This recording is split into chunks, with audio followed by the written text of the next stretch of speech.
The New York Knicks are back, baby! Julius Randle is an all-star. Tom Thibodeau is a Coach of the Year candidate. And RJ Barrett is making a leap in his second season. What a time to be a Knicks fan. Barrett is hitting threes better than ever before at 38% on the year. And we've seen him hit some clutch shots in big moments, like his overtime three in a comeback against the Grizzlies and his corner three dagger against the Raptors. Time and time again, Barrett has come up big. RJ's also more comfortable scoring off the dribble, taking occasional pull-ups near the elbow, and he's using the threat of his shot to get to the basket. He'll throw in a hesitation, and he has the power to finish inside. He's even starting to become an impactful defender, both in on-ball situations and off the ball, rotating over to be disruptive around the rim.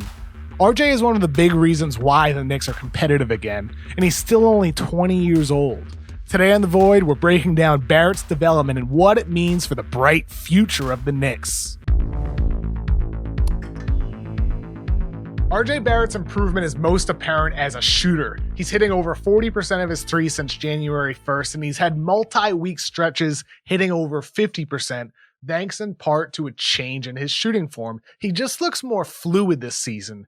So to better understand what exactly went into tweaking Barrett's shooting form and to hear about what's next for his development, I spoke with NBA skills coach Drew Hanlen, who has trained with RJ since he was 15 years old. Here's what Hanlen told me. The first big change that we did was we moved his elbow out, which I know that old school coaches, traditional coaches would always say, tuck your elbow in so you can get your elbow under the ball. But the truth was his body didn't allow for that. But I had studied a lot of pitchers and quarterbacks and lefty shooters.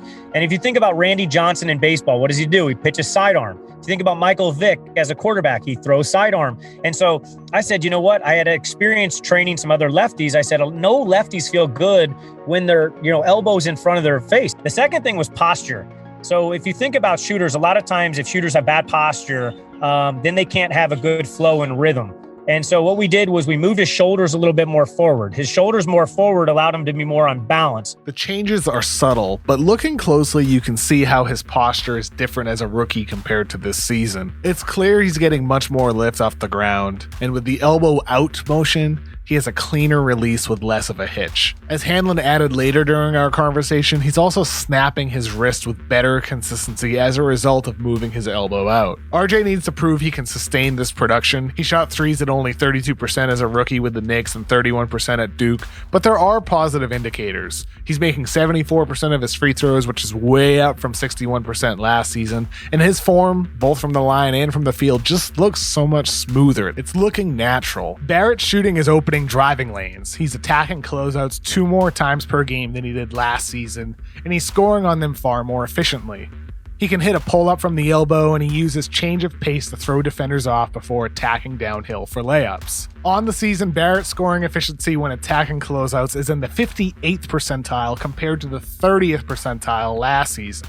Barrett's improvement is consistent across different play types. When operating the pick and roll as the ball handler, he's gone from the 27th to 43rd percentile. As an isolation scorer, he's up to the 45th percentile from the 18th last season.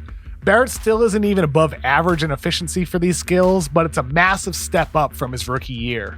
This season, Barrett is logging 18 drives to the rim per game, which is more than 90% of all NBA players.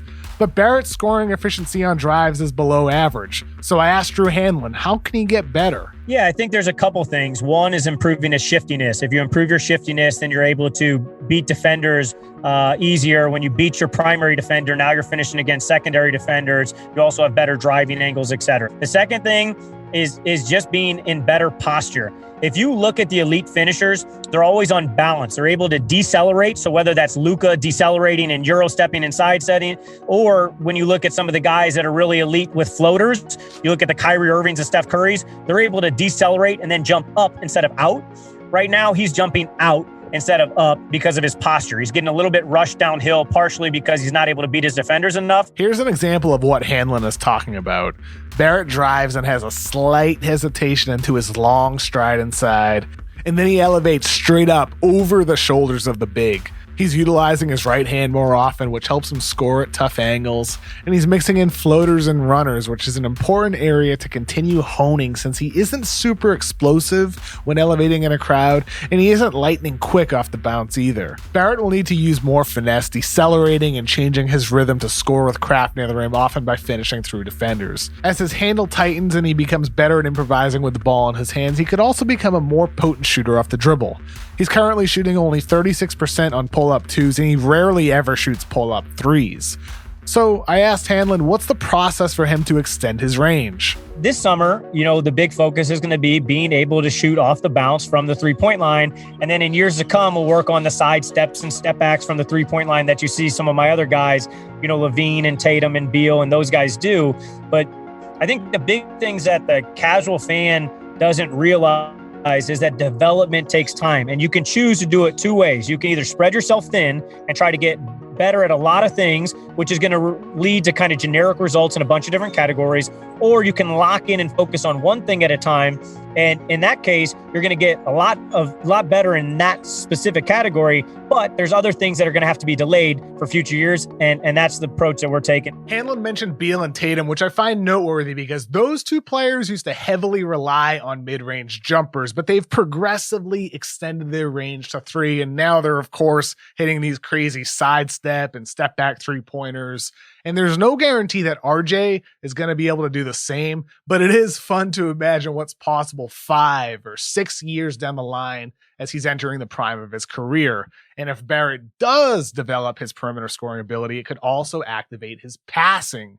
At 6'6", he has size and he has the skill to make a wide variety of passes. He can throw lobs to rim runners. He can throw interior dump-off passes, and he's pretty good at kicking the ball out to the perimeter as well. If his scoring becomes more of a threat, I'd expect him to lean even more into his playmaking ability, and that's just going to give defenses something else to worry about.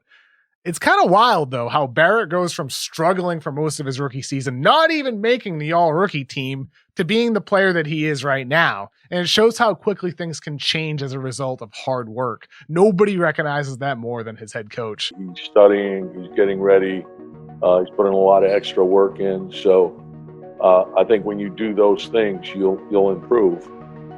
And he's a terrific worker, but it's been really his attitude and his approach that I think is given him a lot of confidence. Your confidence comes from your preparation. We always say the magic is in the work, and that's the truth. So the harder we work, the more confident you become. And for me, I always look at, a couple things when I'm evaluating prospects. Number one is potential.